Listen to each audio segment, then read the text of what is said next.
जय हिंद एवरीवन। चलिए आइए, लास्ट टाइम हम लोगों की बात कहाँ तक हो गई थी? फ्यूचर मतलब बेसिक स्ट्रक्चर हो गया था, ठीक है। तो हाँ, पूरा टेंस खत्म नहीं हुआ था, मतलब वॉइस का बेसिक स्ट्रक्चर खत्म हो गया था ना, ठीक है। हमें आगे अब मूव करना है, ठीक है। तो चलिए आगे देखते हैं हम, और आप समझे। हम वॉइसेस पढ़ रहे थे, और वॉइसेस बनाने से पहले मैं कुछ अभी सेंटेंस लिखूंगा। इन सेंटेंसेस को आप पढ़ने की कोशिश करेंगे, ठीक है। आप बैठे भाई, तो बैठे, देखिए अब समझे आप। अब मैं क्या करता हूँ कि कुछ सेंटेंसेस लिख रहा हूँ, आप क्या करेंगे कि इन सारे सेंटेंसेस को ट्रांसफॉर्म करने की कोशिश करेंगे। एक्टिव हुआ तो पैसिव में, पैसिव हुआ तो एक्टिव में, ठीक है। पहला सेंटेंस मैं लिख रहा हूँ, चलो छोटा थोड़ा कर लेते हैं, क्योंकि थोड़ा ज्यादा सेंटेंस लिखना है अभी हमें। Meenu has accepted the money, और यहां से हम दूसरे कॉन्सेप्ट पे मूव करने वाले हैं। इसी वजह से आपको एग्जांपल ये दिए जा रहे हैं। सेकंड मैंने लिखा she called her father. Third है ईसा woke up at 7 am, ठीक है। ईसा woke up at 7 am। Next है सी spoke beautifully। फिफ्थ है Rohan reached station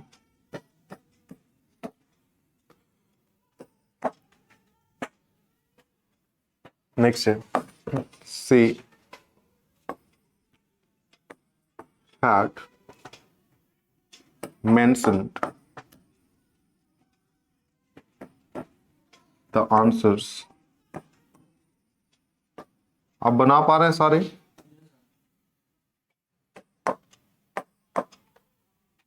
She had mentioned the answers।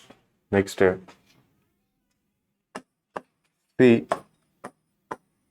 became an engineer।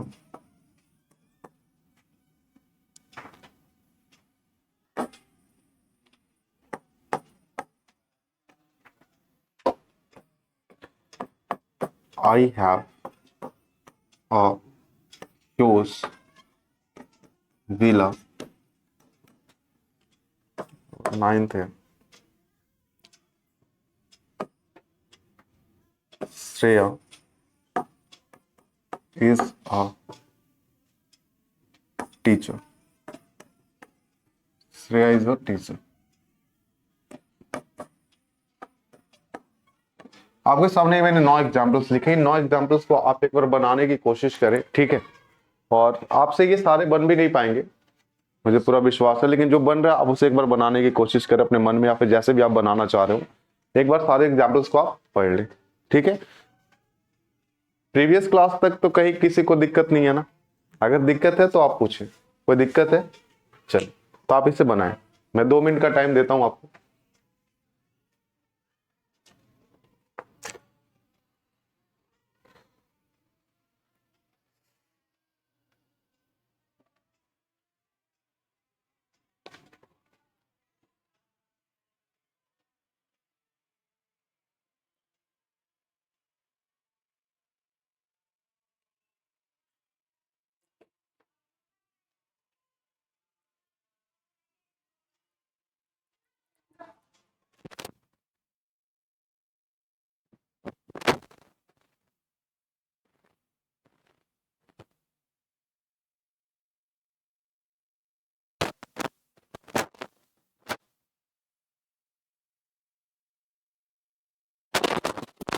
चलिए देख लिए, हो गया। ये बना पाए होंगे जितने सेंटेंसेस आपसे बने होंगे, ठीक है। बाकी हम देखते हैं। अब यहां से हमें बढ़ने से पहले हमें एक कॉन्सेप्ट जानना होगा। कॉन्सेप्ट क्या है, आप समझे इस चीज को। जैसे आपको सबसे पहले इंपॉर्टेंट चीज इसमें, अगर आप पैसिव बनाते वक्त देखते हैं तो आप क्या देखते हैं? सबसे पहले आपको ऑब्जेक्ट चाहिए होगा। अगर ऑब्जेक्ट होगा तभी आप पैसिव बना सकते हैं, और ऑब्जेक्ट बनने का अधिकार किसका है? तो नाउन और प्रोनाउन का, ठीक है। तो देखिए इसमें जो आप वर्ब देख रहे हैं ना, वर्ब कौन कौन से हैं, तो पहला इसमें एक्सेप्टेड वर्ब है, मेन वर्ब की हम बात करते हैं, कॉल्ड वर्ब है, ओकअप वर्ब है, ओकअप मतलब जगना, ठीक है। Next spoke, reached, mentioned, became, have और इज, ये सारे के सारे क्या है, वर्ब है। देखिए तो वर्ब जो होते हैं, वर्ब को अगर हम एक्शन के आधार पर बांटते हैं तो आप सभी को बेसिक में बताया भी गया है कि वर्ब को अगर हम एक्शन के आधार पे डिवाइड करते हैं तो वर्ब दो तरीके से डिवाइड होते हैं। पता आपको कौन कौन से, ट्रांजिटिव और इंट्रांजिटिव।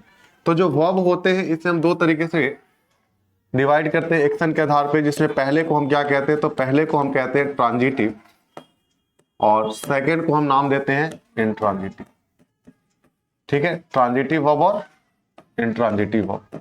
आप सभी को पता है क्या कि ट्रांजिटिव वर्ब क्या होते हैं, इंट्रांजिटिव वर्ब क्या होते हैं, पता है। तो देखिए अगर नहीं भी याद हो तो आप समझेंगे कि वैसे वर्ब जिसमें आप वर्ब के बाद अगर आप व्हाट से या फिर होम से क्वेश्चन करते हैं और आपको आंसर मिलता है, वो क्या कहलाता है, ट्रांजिटिव। इट मींस ट्रांजिटिव के पास खुद के ऑब्जेक्ट होते हैं। आपको ये भी बताया गया है बेसिक क्लास में जब आपको नाउन की बेसिक्स पढ़ाई गई थी, उस टाइम के जब आप व्हाट से और होम से क्वेश्चन पूछते हैं, जब आप व्हाट से और होम से क्वेश्चन पूछते हैं तो आपको क्या मिलता है आंसर में, ऑब्जेक्ट मिलता है। इट मींस वैसे वर्ब जिसके पास ऑब्जेक्ट होते हैं उन वर्ब को आप क्या कहते हैं, ट्रांजिटिव, ठीक है। और इंट्रांजिटिव क्या होता है, तो इंट्रांजिटिव वैसे वर्ब होते हैं जो हमें वर्ब के बाद व्हाट और होम का आंसर न दे करके ये आंसर किसका करते हैं, तो हाउ का, व्हेन का, वेयर का या फिर वाई का अगर ये आंसर करते हैं तो आप सभी को पता है कि जब एडवर्ब आपको पढ़ाया गया था बेसिक में, तो हाउ का आंसर देने वाला शब्द, व्हेन का आंसर देने वाला शब्द, वेयर का आंसर देने वाला शब्द या फिर वाई का आंसर देने वाले शब्द क्या होते हैं, एडवर्ब। तो क्या एडवर्ब ऑब्जेक्ट बनता है, नहीं बनता। तो क्या इसके पास ऑब्जेक्ट होगा, नहीं होगा। तो इन ट्रांजिटिव वैसे वर्ब्स होते हैं जिनके पास खुद के ऑब्जेक्ट नहीं होते, इनके पास ये आंसर देने वाले शब्द क्या होते हैं, एडवर्ब होते हैं। इट मींस इसके पास ऑब्जेक्ट नहीं होते और इसके पास ऑब्जेक्ट होते हैं। तो आप बताएं हमें कि पैसिव बनाते वक्त आप क्या सीखते हैं कि जो हमारा एक्टिव में ऑब्जेक्ट होता है उसे ही आप सब्जेक्टिव केस में लिखते हैं, पैसिव में यही करते हैं ना। तो आप हमें बताएं कि यहाँ पे ऑब्जेक्ट है तो आप इसमें अगर ये एक्टिव में लिखा गया तो पैसिव बनाते वक्त इसे आप सब्जेक्ट में बना देंगे, बनाएंगे ना। लेकिन क्या यहाँ आप बना पाएंगे, नहीं बनाएंगे, क्योंकि वहां ऑब्जेक्ट ही नहीं है। और जब ऑब्जेक्ट ही नहीं है तो उसका पैसिव में सब्जेक्ट आप क्या बनाएंगे, नहीं बन पाएगा ना। और जब नहीं बन पाएगा तो इसका पैसिव होगा या नहीं होगा, तो इसका पैसिव होता है, तो इसका पैसिव वॉइस होता है जबकि इसका पैसिव वॉइस नहीं होता। क्यों नहीं होता इस बात को आप समझ पा रहे हैं, तो इसका पैसिव वॉइस नहीं होता जबकि इसका पैसिव वॉइस होता है। इसके पीछे की वजह क्या है कि यहाँ पे ऑब्जेक्ट है और यहाँ पे ऑब्जेक्ट नहीं होते, ठीक है। अभी इस हिसाब से हम देखते हैं एक्शन के आधार पे कहा गया है। एक्शन मतलब कुछ इसमें एक्टिविटी होगा, ठीक है। जैसे आप देखिए पहला सेंटेंस, जो पहला सेंटेंस लिखा गया कि Meenu has accepted the money, ठीक है। आप सभी को पता है कि यहाँ पे वर्ब कौन है, एक्सेप्टेड। आपने यहाँ पे क्वेश्चन पूछा कि Meenu has accepted what, Meenu has accepted, accepted क्या वर्ब है। और मैंने क्या कहा कि अगर वर्ब के बाद आप व्हाट से या फिर होम से क्वेश्चन पूछते हैं और आपको आंसर मिलता है अगर, तो वो क्या कहलाता है, ऑब्जेक्ट। और अगर उसका ऑब्जेक्ट है तो उसका हम पैसिव बनाते हैं, मतलब वो ट्रांजिटिव कहलाएगा, ठीक है। इस चीज को ध्यान से समझिएगा क्योंकि आगे आपको चल करके ट्रांजिटिव इंट्रांजिटिव, ठीक है, अभी आप पढ़ रहे हैं, लेकिन आगे चल करके आप पढ़ते हैं ditransitive, monotransitive, complex transitive.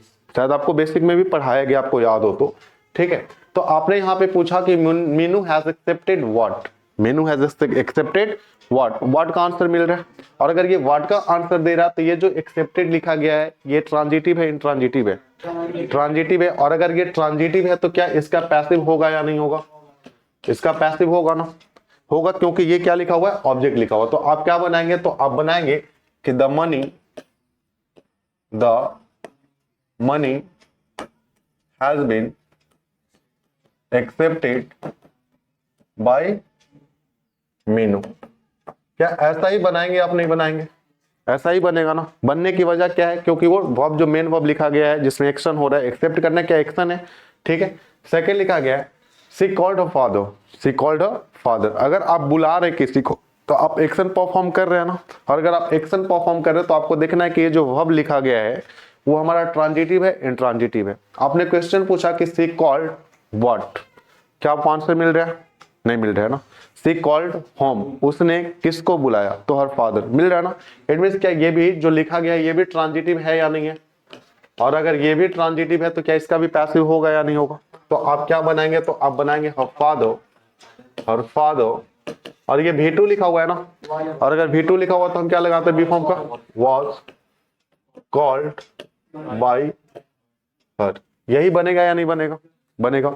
Next लिखा है ईसा ओकअप एट 7 AM। ठीक है, मतलब ये 7 बजे का क्या है टाइम है। अब आपने पूछा ईसा ओकअप व्हाट, ईसा क्या जगती है, ईसा ओकअप होम, ईसा किसको जगती है, या फिर ईसा ओकअप वेन, वेन मिल रहा है। और जब वेन का आंसर मिल रहा है तो वेन से आंसर देने वाला शब्द क्या होता है, इंट्रांजिटिव होता है, ट्रांजिटिव होता है। और क्या इसके पास, अगर ये इंट्रांजिटिव है तो क्या इसके पास ऑब्जेक्ट है, और अगर इसके पास ऑब्जेक्ट नहीं है तो क्या इसका पैसिव होगा, नहीं होगा। तो ये जो ओकअप लिखा गया ये कैसा वर्ब है, तो ये है इंट्रांजिटिव, और अगर ये इंट्रांजिटिव है तो इसका पैसिव नहीं होगा, पर ये एक्शन को बता रहा है। ठीक है, आइए नेक्स्ट लिखा गया सी स्पोक ब्यूटीफुली। स्पोक मतलब बोलना। अगर बोलने की बात कही जा रही है तो क्या बोलना भी एक एक्शन है या नहीं है, मतलब ये भी एक्शन को डिनोट कर रहा है। आपने पूछा सी स्पोक व्हाट, वह क्या बोलती है, सी स्पोक हाउ, हाउ का आंसर दे रहा ना ब्यूटीफुली, ये आंसर किसका दे रहा है, हाउ का। और अगर ये हाउ का आंसर दे रहा है तो ये जो स्पोक लिखा हुआ है यहाँ पे ट्रांजिटिव है, इंट्रांजिटिव है। अगर इंट्रांजिटिव है तो क्या इसका पैसिव होगा, नहीं होगा। समझ पा रहे हो, तो इसका पैसिव यहाँ पे नहीं होगा। इसकी वजह क्या है कि यहाँ पे ये जो लिखा गया स्पोक ये कैसा है, इंट्रांजिटिव। लेकिन अगर मैं इसी के जगह पे ऐसा लिख देता कि she speaks French, she speaks French, चलो एक एग्जाम्पल हम नीचे ले लेते हैं ताकि आप इस चीज को रटे ना। जैसे मैंने यहाँ पे 10th नंबर एग्जाम्पल लिख दिया कि सी स्पीक्स फ्रेंच। फ्रेंच आप सभी को पता है ना कि एक भाषा है। ठीक है, आपने लिखा सी स्पीक्स फ्रेंच। ठीक है, तो आपने देखा स्पीक का ये V2 लिखा हुआ है स्पोक, आपको पता होगा स्पीक स्पोक स्पोकन होता है। ठीक है, तो यहाँ पे ये लिखा गया है स्पीक्स, तो आपने कहा सी स्पीक्स फ्रेंच, तो आपने यहाँ पे पूछा कि सी स्पीक्स व्हाट, फ्रेंच मिल रहा आंसर, मतलब यहाँ पे इसका होगा या नहीं होगा पैसिव, यहाँ होगा क्योंकि इसके पास क्या है, ऑब्जेक्ट है। तो आपको ये नहीं रट लेना कि जो शब्द इंट्रांजिटिव वो हर जगह इंट्रांजिटिव होता है, वो नहीं, ऐसा नहीं, वो सिचुएशन होता है। अगर वहां पे आपको व्हाट और होम का आंसर मिलता है तो वो ट्रांजिटिव होगा, और अगर नहीं मिलता है तो वो इंट्रांजिटिव होगा। तो यहाँ आपको व्हाट का आंसर मिल रहा है ना, इट मींस यहाँ पे ये जो स्पीक लिखा है ये कैसा है, ट्रांजिटिव। इट मींस यहाँ पे इसका पैसिव होगा ना, होगा ना। आप क्या लिखेंगे, तो आप लिखेंगे कि फ्रेंच, फ्रेंच ये जाता है ना, ये क्यों आता है मैं समझ सका हूं कि अब ये आप सीख चुके हैं अब तक। अब ये आपके मन में नहीं होगा कि ये क्यों आता है, क्योंकि आपको पता है कि ये V1 लिखा हुआ है। तो V1 ये जब मेन वर्ब का हमें V3 लिखना होता है पैसिव में, उससे हमें बी फॉर्म लिखना पड़ता है। तो बी फॉर्म ये कैसा आएगा, V1 के फॉर्म में आएगा। तो बी फॉर्म का V1 क्या होता है, इज एम आर। ठीक है, तो आप यहाँ पे क्या लिखेंगे, इज। तो आपने लिखा फ्रेंच इज स्पोकन बाय, ऐसा ही बनेगा ना। तो ऐसा नहीं कि आप रट लीजिएगा कि जो स्पीक है वो हमेशा क्या होता है, इंट्रांजिटिव होता है। क्या हमेशा इंट्रांजिटिव होता है, ऐसा नहीं। नेक्स्ट है कि Rohan reached station, Rohan reached station. ठीक है, आपने पूछा Rohan reached what, Rohan reached what, क्या आंसर मिल रहा है, रोहन रिच्ड होम मिल रहा आंसर। आपने क्वेश्चन पूछा रोहन रिच्ड वेयर, वेयर का आंसर मिल रहा है। और अगर ये वेयर का आंसर दे रहा है तो ये वेयर का आंसर देने वाला शब्द क्या होता है, एडवर्ब। और एडवर्ब क्या कभी भी ऑब्जेक्ट बनता है, क्या नहीं बनता। इट मींस ये जो रिच्ड लिखा गया है ट्रांजिटिव है, इंट्रांजिटिव है। और अगर ये इंट्रांजिटिव है तो किसका पैसिव बनाया जाएगा या नहीं बनाया जाएगा, तो इसका पैसिव नहीं बनाया जाएगा। लेकिन अभी देखिए जैसे आपने स्पोक कहा ये भी इंट्रांजिटिव था, रिच्ड कहा ये भी इंट्रांजिटिव था। तो ये दोनों के दोनों एक्शन बता रहे हैं, इसमें एक्शन हो रहा है, समझते हो ना। एक्शन और नॉन एक्शन आप समझते हो ना, अगर नहीं भी समझते तो आगे भी एग्जांपल्स आएंगे। नेक्स्ट लिखा गया 6 नंबर क्वेश्चन कि she had mentioned the answers, she had mentioned the answers. आपने पूछा she had mentioned what, the answers मिल रहा आंसर। और अगर आंसर्स मिल रहा है तो क्या ये ट्रांजिटिव है, इंट्रांजिटिव है, ट्रांजिटिव है। इट मींस क्या इसका पैसिव बनाया जाएगा, नहीं बनाया जाएगा, बनाया जाएगा इसका पैसिव। क्यों बनाया जाएगा इसकी बात की आपको पता है ना। ठीक है, नेक्स्ट तो आप, क्योंकि आप जब अभी देख रहे हो तो ये मोनो ट्रांजिटिव और मोनो सीख रहे हो आप, जो भी भाव है ये मोनो ट्रांजिटिव आप सीख रहे हो। ठीक है, लेकिन आगे जब चलोगे तो एक ऐसा सेंटेंस आपको मिलेगा जिसमें एक भाव ट्रांजिटिव होगा और दूसरा इंट्रांजिटिव होगा। तो आपको वहां समझना पड़ेगा कि किसका बनेगा और किसका नहीं बनेगा। अभी तो आप एक ही वर्ब को लेकर के बना रहे हो, चाहे तो वो ट्रांजिटिव है या फिर इंट्रांजिटिव है। नेक्स्ट आप समझे यहाँ पे कि she had mentioned the answers. तो आपने पूछा she had mentioned what, the answers मिल रहा है, और द आंसर्स मिल रहा है तो क्या ये ट्रांजिटिव है या नहीं है? और अगर ट्रांजिटिव है तो क्या इसका पैसिव बनाया जाएगा या नहीं? और जब बनाया जाएगा तो आप क्या लिखोगे? The answers, the answers had आएगा, और फिर इसके बाद हमें बी फॉर्म लगाना है ना, क्योंकि मेन वर्ब लिखेंगे, तो मेन वर्ब यहाँ पे V3 के फॉर्म में लिखा है, तो बी फॉर्म क्या आएगा? बीन। तो आप यहाँ पे लिखोगे the answers had been mentioned by her. क्या ऐसा ही होगा या नहीं होगा? होगा। अब समझे यहां से 7 नंबर क्वेश्चन। अब यहां से आपको समझना होगा कि अभी तक आपने जो भी देखा ये एक्शन को डिनोट कर रहा था। एक्सेप्टेड क्या है? एक्शन है। कॉल्ड क्या है? एक्शन है। ओकअप क्या है? एक्शन है। स्पोकन मतलब स्पोक क्या है? बोलना क्या है? एक्शन है। पहुंचना क्या है? एक्शन है। मेंशन करना क्या है? एक्शन है। लेकिन अगर मैं अभी से यहां से 7, 8 और 9 की बात करता हूं, आप 7 नंबर देखे, लिखा हो कि सी became an engineer. C became an engineer. आपने पूछा, आपने बोला कि वह इंजीनियर बन गई थी, यही कहना चाह रहा हूं अपना। अगर वह इंजीनियर बन गई थी तो इसमें क्या कोई एक्शन हो रहा है? नहीं हो रहा। अगर आप नहीं समझ पा रहे हो तो आप पहले देखो 9th नंबर। आप 9th नंबर देखें। 9th नंबर लिखा गया श्रेया इज द टीचर। जैसे मैं कहता हूं कि आप एक छात्र हैं या आप लोग छात्र हैं, क्या कोई यहाँ पे एक्शन हो रहा है? क्या कोई हो रहा है? जैसे मैं कहता हूं मैं एक शिक्षक हूं, क्या कोई एक्शन हो रहा है? नहीं हो रहा। इन द सेम वे क्या आप कहते हो कि श्रेया इज द टीचर, तो क्या कोई एक्शन हो रहा है? नहीं हो रहा। आपको एक टर्म से भी मैंने उस टाइम वाकिफ कराया था कि यहाँ पे टीचर जो था इसे हम ऑब्जेक्ट नहीं कहते, इसे हम क्या कहते हैं? सब्जेक्टिव कॉम्प्लीमेंट कहते हैं। याद है आप सभी को? तो आप ऐसे भी समझ सकते हैं कि जब ये ऑब्जेक्ट है ही नहीं तो क्या ये सब्जेक्ट पैसिव में बन सकता है? नहीं बन सकता। ये है ही सब्जेक्टिव कॉम्प्लीमेंट। क्या होता है वो तमाम चीजें मैंने आपको उस टाइम बताया था। तो आप हमें बताओ कि ये जो श्रेया है और टीचर है, क्या दोनों सेम है या नहीं है? और अगर दोनों सेम है तो ये सब्जेक्ट ही है ना। सब्जेक्ट तो नहीं कह सकते, सब्जेक्टिव कॉम्प्लीमेंट कह सकते हैं, क्योंकि सब्जेक्ट की जानकारी को ये पूरा करता है। तो जब ये ऑब्जेक्ट है ही नहीं तो क्या इसका पैसिव होगा? नहीं होगा ना। इसका पैसिव क्यों नहीं होगा, इस बात को आप समझ पा रहे हैं? इसकी पैसिव ना होने की वजह ये है क्योंकि ये सब्जेक्टिव कॉम्प्लीमेंट लिखा गया। और आपने क्या पढ़ा है कि पैसिव करते वक्त हम क्या करते हैं? ऑब्जेक्ट को सब्जेक्ट बनाते हैं, पर ये ऑब्जेक्ट है ही नहीं। ठीक है, यहाँ आपको व्हाट और होम का आंसर मिल जाएगा। आप पूछे जैसे कि Shreya is what, Shreya is what, और टीचर आंसर मिल रहा है नहीं मिल रहा है, तो आप इस हिसाब से देखोगे तो इसे आप ट्रांजिटिव कह दोगे। पर ये ट्रांजिटिव नहीं है क्योंकि इसमें कोई एक्शन हो ही नहीं रहा। एक्शन हो रहा है क्या? और जब एक्शन नहीं हो रहा तो आप याद रखिए एक्शन के आधार पर तो हम ये बांटते हैं, लेकिन जब नॉन एक्शन वर्ब की बात हम करते हैं, नॉन एक्शन वर्ब की बात करते हैं, तो इसका भी पैसिव नहीं होता। इसका भी पैसिव नहीं होता। इसमें कौन से वर्ब आ सकते हैं? जैसे आप बिकेम कहते हो तो ये क्या है? स्टेटिव वर्ब है। ये क्या है?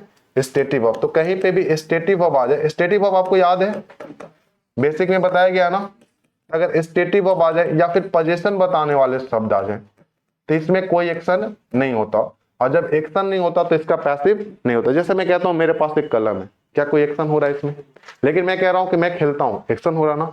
खेलना और पास्ट होना दोनों ही वर्ब हैं, लेकिन एक में है कि एक्शन हो रहा है लेकिन दूसरे में एक्शन नहीं हो रहा। तो जिसका एक्शन नहीं होगा या तो वो स्टेटिव होगा, स्टेटिव होगा, या फिर क्या होगा? पजेसिव होगा। जैसे मैं कह रहा हूं कि मैं एक शिक्षक हूं, तो ये क्या है? स्ट्रेस्ड है या फिर पोजीशन है? स्टेट है। लेकिन मैं कहता हूं कि मेरे पास एक पेन है, मेरे पास एक कलम है, तो ये क्या है? पोजीशन। तो वैसे शब्द, वैसे वर्ब जो स्टेट बताते हो या फिर पोजीशन बताते हो उसमें भी ऑब्जेक्ट नहीं होता, इसी वजह से उसे नॉन एक्शन कहते हैं, और नॉन एक्शन वर्ब को हम पैसिव नहीं बनाते। ठीक है, तो अब आप देखें कि आपने कहा सी बिकेम एन इंजीनियर, क्या कोई एक्शन हो रहा है? और जब कोई एक्शन नहीं हो रहा तो क्या ये नॉन एक्शन वर्ब है या नहीं है? इट मींस क्या ये स्टेटिव वर्ब है या नहीं है? और अगर ये स्टेटिव वर्ब है तो क्या इसका पैसिव होगा? क्या नहीं होगा। नेक्स्ट लिखा गया है कि I have a huge villa. Villa मतलब बहुत बड़ा घर है, कहने का मतलब ये कि मेरे पास बहुत बड़ा मकान है, ये कहने का मतलब है। तो क्या मेरे पास है, इट मींस मैं इसे पजेस करता हूं ना, मेरा अधिकार है ना, इट मींस ये पोजीशन बता रहा है ना। और अगर ये पोजीशन बता रहा तो क्या ये भी स्टेट बता रहा है या नहीं बता रहा? और अगर ये भी स्टेट बता रहा मतलब नॉन एक्शन वर्ब है, और जब नॉन एक्शन वर्ब है तो क्या इसका भी पैसिव बनाया जाएगा? क्या नहीं बनाया जाएगा। क्यों नहीं बनाया जाएगा? क्योंकि ये भी कैसा है? नॉन एक्शन है। ये भी क्या बता रहा है? स्टेट बता रहा है। क्लियर है ना इतनी बातें? और ये भी क्या था? स्टेट बता रहा था, मतलब ये भी कैसा है? तो नॉन एक्शन वर्ब है। क्लियर है इतनी बातें? हाँ क्लियर है। तो एक बार देखें आप,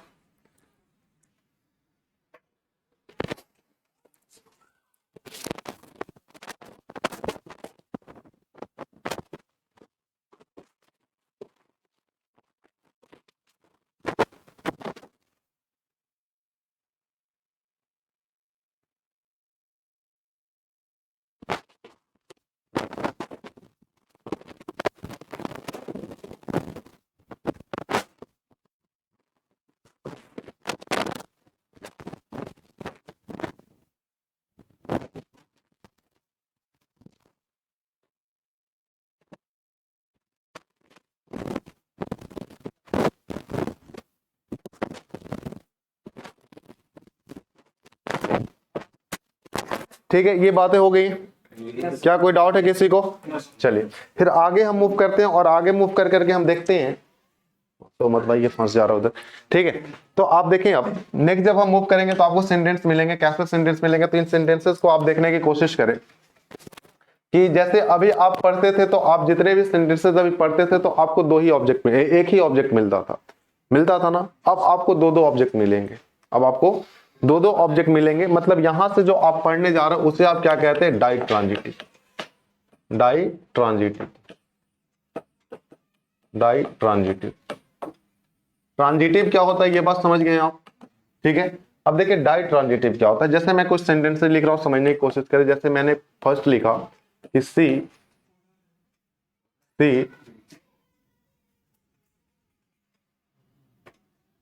refused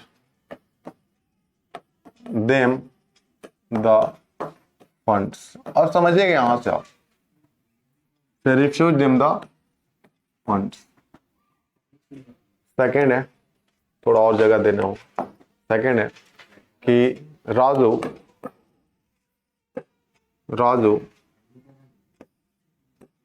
persist him a car, और थर्ड है मोनिका called him नहीं, ये हो जाएगा कॉम्प्लेक्स ट्रांजिटिव। मोनिका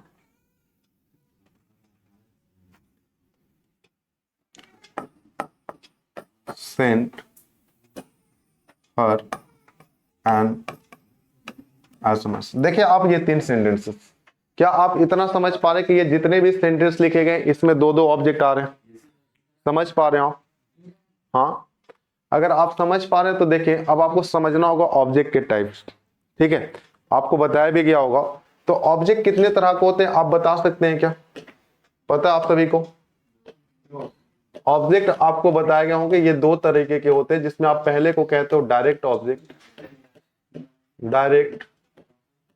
ऑब्जेक्ट, और सेकंड को कहते हो आप इनडायरेक्ट ऑब्जेक्ट। याद है आपको? पहले को आप कहते हैं डायरेक्ट और सेकंड को कहते हैं इनडायरेक्ट। क्या आप में से कोई बता सकता है कि डायरेक्ट ऑब्जेक्ट क्या होता है, इनडायरेक्ट ऑब्जेक्ट क्या होता है? कोई बता सकता है आप में से डायरेक्ट ऑब्जेक्ट इनडायरेक्ट ऑब्जेक्ट क्या होते हैं? हाँ हाँ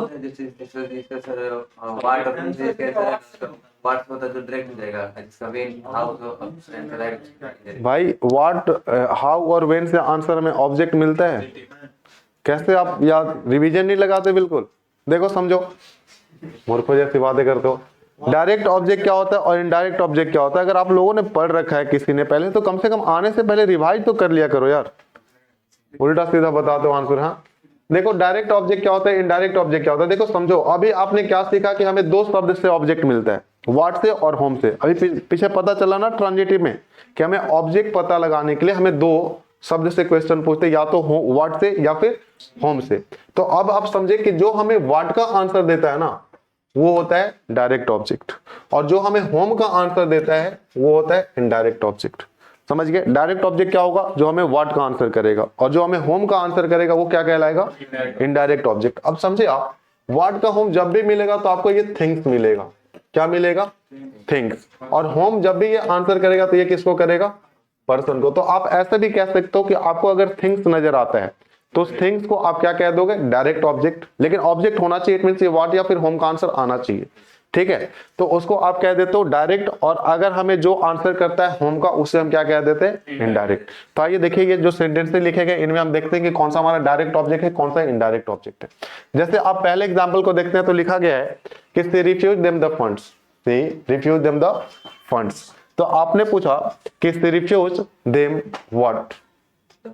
द फंड्स मिल रहा है। और अगर ये व्हाट का आंसर दे रहा है तो क्या ये व्हाट का आंसर देने वाला शब्द ये ट्रांजिटिव वर्ब का ऑब्जेक्ट होगा या नहीं होगा? ट्रांजिटिव वर्ब का ये ऑब्जेक्ट होगा ना। इट मींस मैं क्या इसके सामने ट्रांजिटिव लिखने का मतलब है कि ये ट्रांजिटिव वर्ब का ऑब्जेक्ट है, इसका पैसिव बनाया जाएगा, ये कहा जा रहा है। ठीक है। सेकंड, अगर मैं कहूं कि सी रिफ्यूज होम द फंड्स, उसने किसको फंड्स मना कर दिया? फंड्स देने से मना कर दिया किसको? Them are answer. It means ये होम का आंसर आ रहा ना, और जब ये होम का आंसर आ रहा है तो ये क्या कहलाएगा? इंट्रांजिटिव, ट्रांजिटिव का ही ऑब्जेक्ट है ना। इट मींस आप देख पा रहे हो कि आप जब वहां देखते तो एक ऑब्जेक्ट होता था तो क्या उसका एक पैसिव बनता था या नहीं बनता था, लेकिन आप देख पा रहे हो कि यहाँ पे आपके पास दो ऑब्जेक्ट हैं। पहले जो वर्ड का आंसर दिया ये कैसा है, डायरेक्ट, और ये कैसा है, इनडायरेक्ट। तो क्या डायरेक्ट और इनडायरेक्ट दोनों यहाँ पे लिखे गए या नहीं लिखे गए, लिखे गए हैं। ठीक है, अब समझे आप कि अगर आप इनके पैटर्न को ऑब्जर्व करते हैं तो सबसे पहले आप क्या लिख रहे हैं, तो इनडायरेक्ट ऑब्जेक्ट, फिर आप क्या लिख रहे हैं, डायरेक्ट ऑब्जेक्ट। यही कर रहे हैं ना पहले वाले में। आइए हम दूसरे में देखते हैं। सेकंड जो लिखा गया कि Raju purchase him a car. आपने पूछा राजू परचेज हिम व्हाट, अकार आंसर आ रहा है। और अगर अकार आंसर आ रहा है तो क्या ये भी ट्रांजिटिव है या नहीं है, और अगर ये व्हाट का आंसर दे रहा है तो क्या ये डायरेक्ट ऑब्जेक्ट है या नहीं है। फिर आपने पूछा कि Raju purchased whom a car, him answer आ रहा है। इट मींस क्या ये भी जब होम का आंसर दे रहा है तो क्या ये भी ट्रांजिटिव है या नहीं है, ट्रांजिटिव का ऑब्जेक्ट है या नहीं है। और अगर ये होम का आंसर दे रहा है तो क्या ये इनडायरेक्ट ऑब्जेक्ट है या नहीं है। ठीक है, नेक्स्ट मैंने पूछा कि Monica sent her an SMS. आपने पूछा कि Monica sent her what, an SMS मिल रहा है, और जब एन एसएमएस आंसर मिल रहा है तो क्या ये भी ट्रांजिटिव का ऑब्जेक्ट है या नहीं है। ठीक है, और अगर ये व्हाट का आंसर दे रहा तो क्या ये डायरेक्ट ऑब्जेक्ट है या नहीं है। फिर आपने पूछा कि Monica sent whom an SMS, her answer आ रहा है, और अगर हर आंसर आ रहा है तो क्या ये भी ट्रांजिटिव का ऑब्जेक्ट है या नहीं है, और क्या ये इनडायरेक्ट ऑब्जेक्ट है या नहीं है। ठीक है, अब देखिए समझिए अब यहां से आप कि अगर आप इसमें पैटर्न ऑब्जर्व करना चाहेंगे तो सारे के सारे जितने भी सेंटेंस आए हैं, सारे के सारे सेंटेंस में दो ऑब्जेक्ट आए हैं ना। तो आप ट्रांजिटिव किसको कहते हैं, जिसके पास ऑब्जेक्ट होता है। तो इन सारे सेंटेंसेस के पास क्या है, दो ऑब्जेक्ट है। तो आपने पढ़ा होगा कि डाई का मतलब क्या होता है, दो, पढ़ा ना आपने। तो डाई ट्रांजिटिव कहने का मतलब क्या, कि वैसे सेंटेंस में दो ट्रांजिटिव वर्ब होंगे। समझ गया। अब एक और पैटर्न अगर आप देखते हैं तो इसमें आप जो पैटर्न ऑब्जर्व करेंगे कि सबसे पहले आ रहा है इनडायरेक्ट ऑब्जेक्ट, सब सेंटेंस में आ रहा है, यहाँ पे भी इनडायरेक्ट, यहाँ पे भी इनडायरेक्ट, यहाँ पे भी इनडायरेक्ट। फिर बाद में आप क्या लिख रहे हो, डायरेक्ट ऑब्जेक्ट। यही कर रहे हो ना। तो ऐसा भी तो कुछ होगा कि जिसमें हम चाहें तो सबसे पहले हम डायरेक्ट को लिख दे, फिर बाद में इनडायरेक्ट को लिखें, होगा ना, ऐसा होगा। तो जब ऐसा होगा तो इसे आपको वैसे लिखने के लिए आपको दो प्रिपरेशन की जरूरत पड़ती है। जैसे समझिए आप कि अगर इसी को अगर हमें लिखना हो, जैसे हमने पहला जो एग्जांपल लिखा है, तो अगर पहले एग्जांपल को हमें क्या करना है कि सबसे पहले हम डायरेक्ट को लिखना है और बाद में हमें इनडायरेक्ट को लिखना है। तो हम कैसे लिखेंगे, तो हम लिखेंगे क्या कि सी रिफ्यूज्ड द फंड्स। अब ये जो डायरेक्ट ऑब्जेक्ट है इसको हमने पहले कर दिया या नहीं कर दिया, कर दिया। लेकिन जब आप आगे लिखोगे तो आगे आपको क्या लिखना है, देम लिखना है ना। तो देखिए अब आप जब देम लिखोगे ना तो यहां आपको एक प्रिपरेशन की जरूरत पड़ती है। दो प्रिपरेशन आते हैं। पहला जो प्रिपरेशन होता है दैट इज फॉर, और सेकंड जो होता है दैट इज टू। ठीक है, अब फॉर का इस्तेमाल कहां करेंगे, टू का कहां करेंगे, अब ये समझेंगे आप।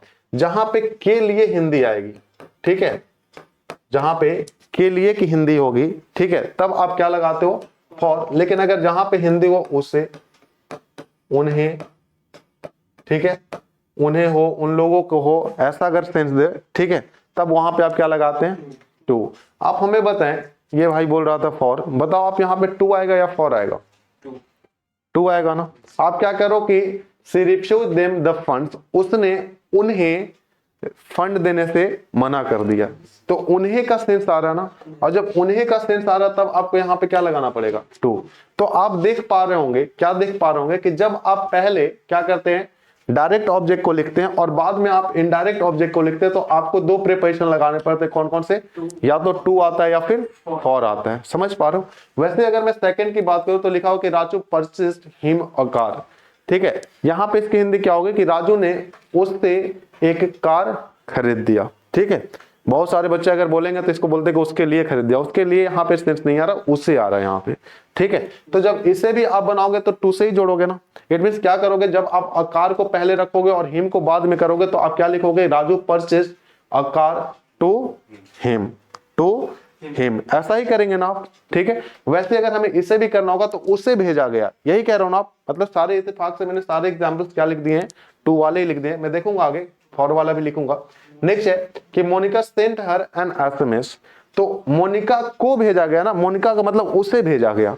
तब आप क्या करोगे कि Monica sent an SMS to her, ऐसा ही बनाएंगे ना आप। तो अब समझे आपने क्या समझा कि अगर हमें डायरेक्ट ऑब्जेक्ट को पहले लिखना हो और इनडायरेक्ट ऑब्जेक्ट को बाद में लिखना हो तो आपको प्रीपोजिशन लगाने की जरूरत है, या तो फॉर आएगा या फिर टू आएगा। अब समझे यहाँ पे आप कैसे करेंगे आप।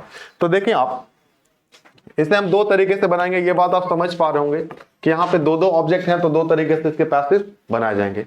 तो पहला पैसिव हम क्या करते हैं कि पहला पैसिव हम बनाते हैं देम को लेकर के, ठीक है, ऑब्जेक्ट ये है, तो इस ऑब्जेक्ट को हम सब्जेक्टिव केस में क्या लिख देंगे, दे, ठीक है। अब देखिए ये जो रिफ्यूज लिखा गया है, क्या ये V2 है, और अगर ये V2 है तो या तो वॉज आना चाहिए या वर आना चाहिए। तो आपने लिखा कि they were refused the funds by them. अभी देखें आप कि आपने क्या किया कि दे जो था हमारा कैसा था, सॉरी देम नहीं हर, क्योंकि सी है ना वहां, ठीक है।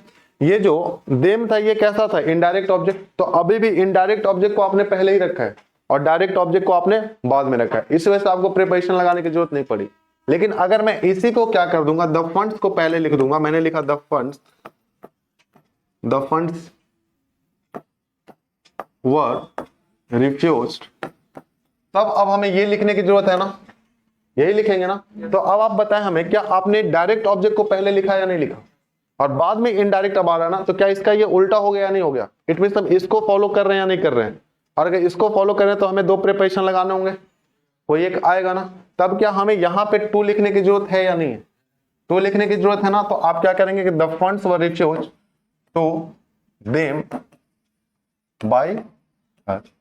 अब मुझे लगता है कि आप समझ पाएंगे कि ये टू और फॉर आपको क्यों बताया गया था, समझ पाए हैं, ठीक है। वैसे अगर मैं सेकंड एग्जांपल की बात करूं, सेकंड एग्जांपल लिखा गया कि Raju purchase him a car, Raju purchase him a car. तो आपने देखो ये डायरेक्ट ऑब्जेक्ट है और ये इनडायरेक्ट ऑब्जेक्ट है।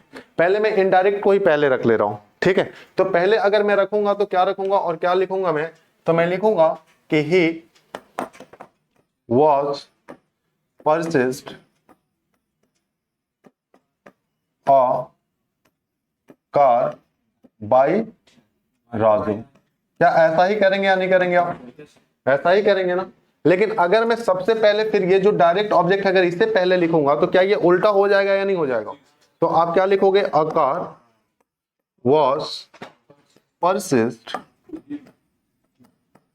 To him.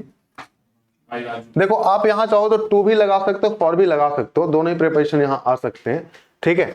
टू हिम, या फिर आप चाहो तो यहां फॉर भी लगा सकते हो, फॉर हिम बाय राजू, ठीक है, बाय राजू। नेक्स्ट है कि Monica sent her an SMS, Monica sent her an SMS. तो आप चाहे तो इस हर से भी बना सकते हो और एन एसएमएस से भी बना सकते हैं। तो किससे बनाए पहले आप बताएं, एन एसएमएस से बनाए। चलिए तो आप समझ रहे हो कि डायरेक्ट ऑब्जेक्ट को आप पहले ला रहे हो ना। और अगर आप डायरेक्ट ऑब्जेक्ट को पहले ला रहे हो तो आप क्या लिखोगे, एन एसएमएस वाज सेंट, यहां तो उसे ही आ रहा है ना, और जब उसे आ रहा है तो टू हर बाय मोनिका। क्या ऐसा ही करेंगे या नहीं करेंगे, करेंगे। अगर मैं इसे सेकंड बनाना चाहूं तो सेकंड क्या बनाऊंगा, तो सेकंड इस तरीके से बनेगा कि सबसे पहले आप क्या लिखेंगे, हर। तो हर के लिए आप सब्जेक्टिव केस क्या लिखेंगे, सी was sent an SMS, ठीक है, बाय मोनिका। आप ये समझ पाए हो कि यहाँ ये जो फॉर और टू आ रहा है वो कैसे आ रहा है, ठीक है। तो देखिए डाई ट्रांजिटिव के केस में क्या होता है, आप समझने की कोशिश करें कि पहले आप मोनो ट्रांजिटिव समझे। मोनो ट्रांजिटिव कहने का मतलब होता है जहां पे एक ही आपको ऑब्जेक्ट मिल रहा था, उसे आप कहते हो मोनो ट्रांजिटिव। तो मोनो ट्रांजिटिव बनाने के लिए आप क्या करते थे, तो सबसे पहले ऑब्जेक्ट, फिर हेल्पिंग वर्ब, फिर आप बी फॉर्म लगाते थे, फिर मेन वर्ब का थर्ड फॉर्म लिखते थे। वही प्रोसेस यहाँ पे भी होगा बस, लेकिन जब आप इसका सेकंड लिखते हो, जैसे समझे आप कि अगर हम डाई ट्रांजिटिव की बात करें, अगर हम डाई ट्रांजिटिव की बात करें और अगर हम इसके एक्टिव वॉइस की बात करें, तो एक्टिव वॉइस में इसका स्ट्रक्चर क्या होता है, तो सबसे पहले आप सब्जेक्ट लिखते हैं, लिखा ना, ठीक है।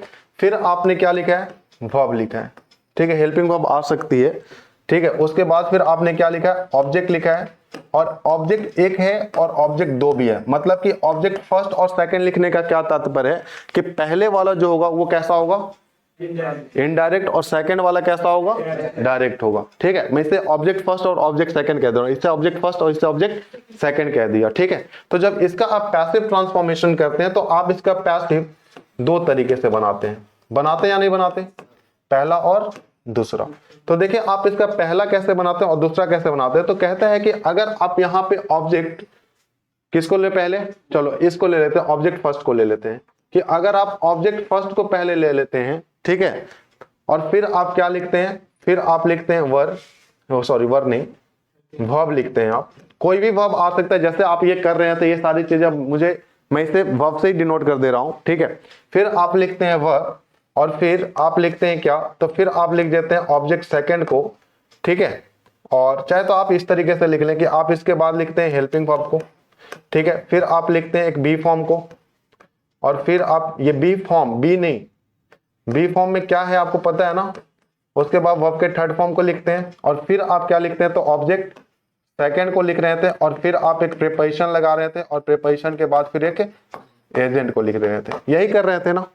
और जब इसी का उल्टा आप करते हैं, जब आप ऑब्जेक्ट सेकंड को पहले लिख देते हैं, मतलब आप डायरेक्ट ऑब्जेक्ट को पहले लिख देते हैं, तब भी आप क्या करते हैं, तो हेल्पिंग वर्ब आप लगाते हैं, फिर आप क्या लगाते हैं, तो आप बी फॉर्म लगाते हैं। वो बी फॉर्म क्या होता है आपको पता है, वी फॉर्म, और इसके बाद आप क्या लिखते हैं, वर्ब के थर्ड फॉर्म को लिखते हैं, और फिर आप एक या तो फॉर लगाते हैं या फिर टू लगाते हैं, और फिर आप क्या लिख देते हैं, तो ऑब्जेक्ट फर्स्ट को लिख देते हैं, और फिर आप एक प्रीपोजिशन लगाते हैं, और प्रीपोजिशन के बाद फिर आप क्या करते हैं, तो एजेंट लिख देते हैं।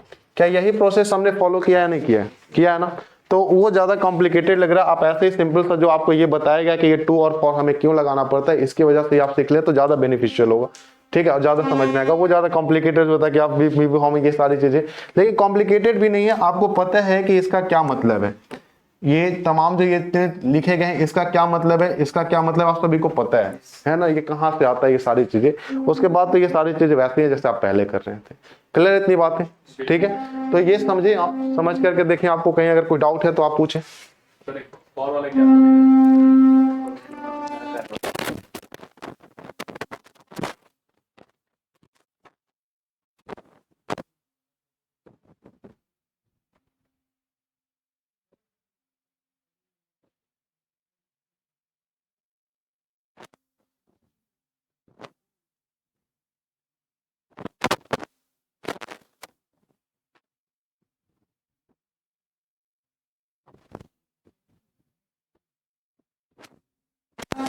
चलिए हो गया, क्या कोई डाउट है किसी को अब इसमें?